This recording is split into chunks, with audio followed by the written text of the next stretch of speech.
Me resulta increíble ver la forma en la que están construidos los universos de algunos videojuegos. Hablo específicamente de esos que, más allá de simplemente entretenernos, están diseñados con una intención profunda, una narrativa oculta y una simbología en cada sombra que se te queda grabada en el fondo de la mente. Juegos que no te gritan lo que quieren decirte, sino que te lo susurran mientras juegas. Dicen que la muerte es el final, pero ¿y si existiera algo peor que morir?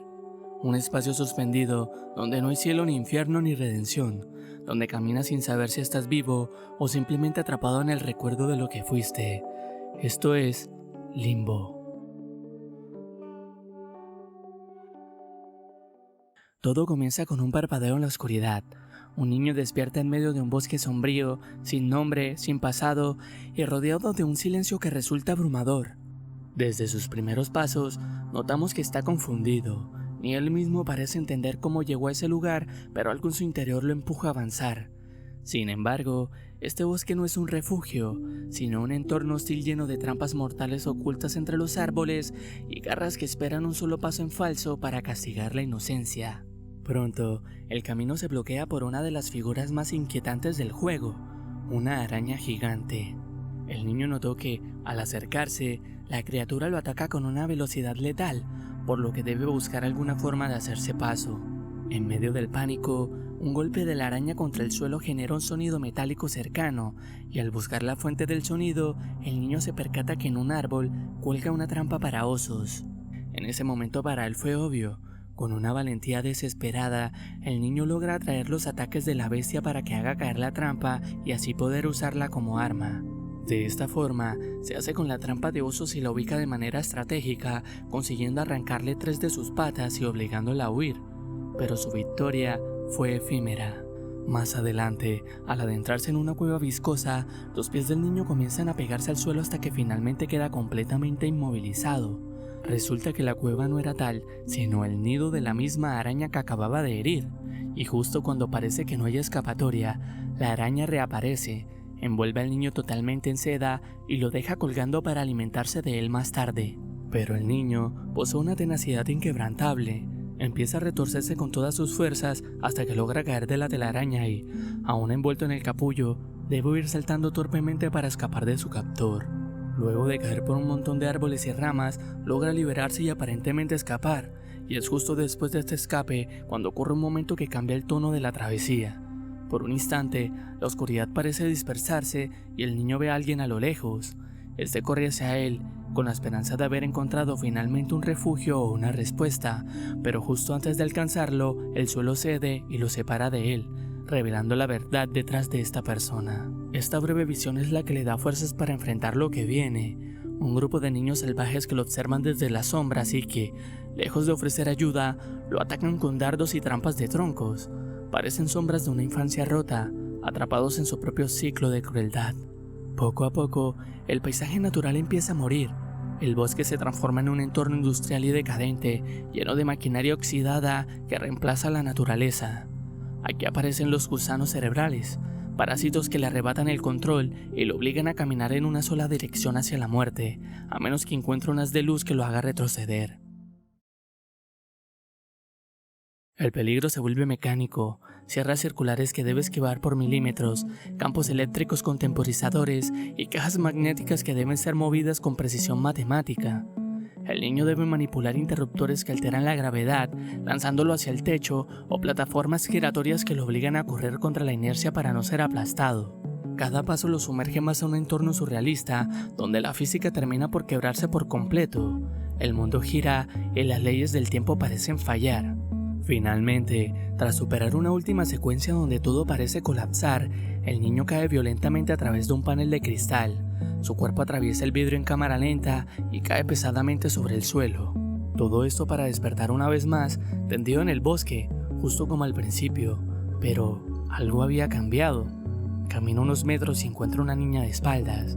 Cuando él se acerca, ella se da la vuelta y, en ese instante de reconocimiento, la pantalla se desvanece lentamente a negro y el juego termina. En mi opinión, Limbo no es solo una plataforma de puzzles, es una pieza de minimalismo narrativo donde el silencio es el protagonista más ruidoso. La arquitectura de este mundo está diseñada bajo una premisa aterradora: la vulnerabilidad absoluta de la infancia enfrentada a una maquinaria de muerte que no tiene ni rostro ni motivo. Si nos detenemos a observar, la progresión del juego es una metáfora de la degradación. Empezamos en un bosque que, aunque hostil, se siente orgánico. Es el miedo a lo salvaje, a lo que acecha entre los árboles, personificado en esa araña que nos persigue con una insistencia casi personal.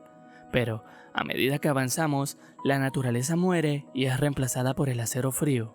Esta transición de lo biológico a lo industrial simboliza cómo el mundo del niño se vuelve más rígido, complejo y deshumanizado, recordándonos que el verdadero terror no siempre son los monstruos, sino la fría indiferencia de un sistema que simplemente te aplasta si no te mueves al ritmo de sus engranajes. También hay detalles que elevan esta experiencia a algo casi poético. Por ejemplo, el nombre del juego proviene del latín limbus, que significa borde o límite, una descripción perfecta para este espacio suspendido entre la redención y el olvido. Un dato que pocos notan en la primera partida es que el objetivo del niño no es solo sobrevivir. Hay un motor emocional invisible. A mitad del viaje, existe una visión fugaz donde creemos alcanzar a la niña bajo una luz tenue, como si fuera alguna clase de espejismo que nos impulsa a seguir cuando la gravedad misma parece estar en nuestra contra. Y un detalle importante a recalcar es que gracias a esta escena podemos intuir que no es la primera vez que el niño está allí y ve a esa niña.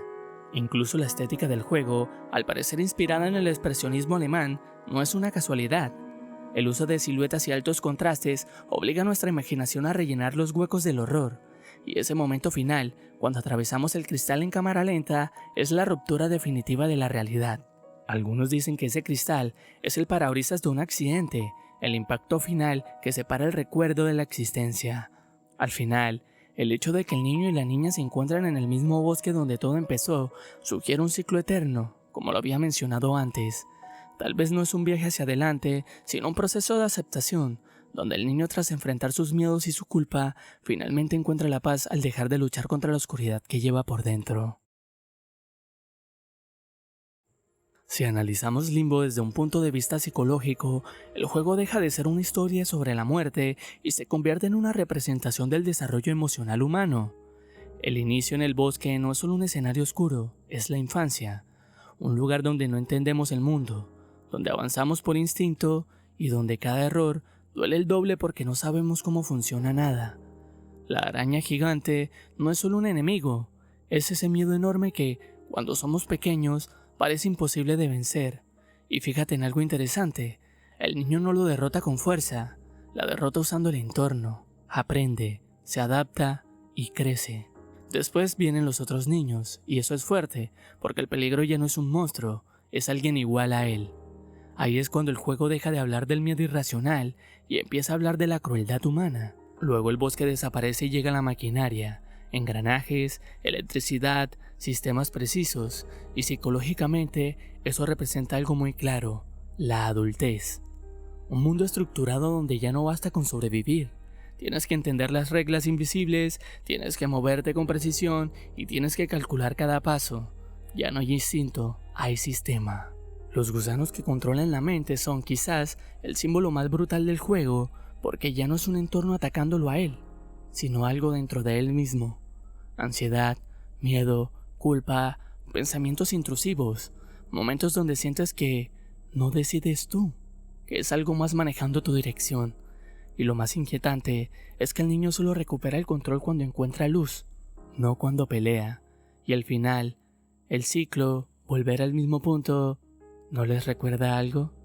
Psicológicamente eso es un patrón. Todos repetimos patrones, relaciones, errores, miedos, decisiones, hasta que entendemos algo, y ahí es donde el limbo se vuelve brillante, porque nunca sabemos si el niño escapó, solo sabemos que llegó el momento de enfrentar aquello que estaba buscando desde el principio, y tal vez eso signifique crecer, no escapar del bosque, no destruir la máquina, no eliminar el miedo, sino entenderlo, atravesarlo y aceptar que parte de la vida no es salir del limbo, sino aprender dentro de él sin que te consuma.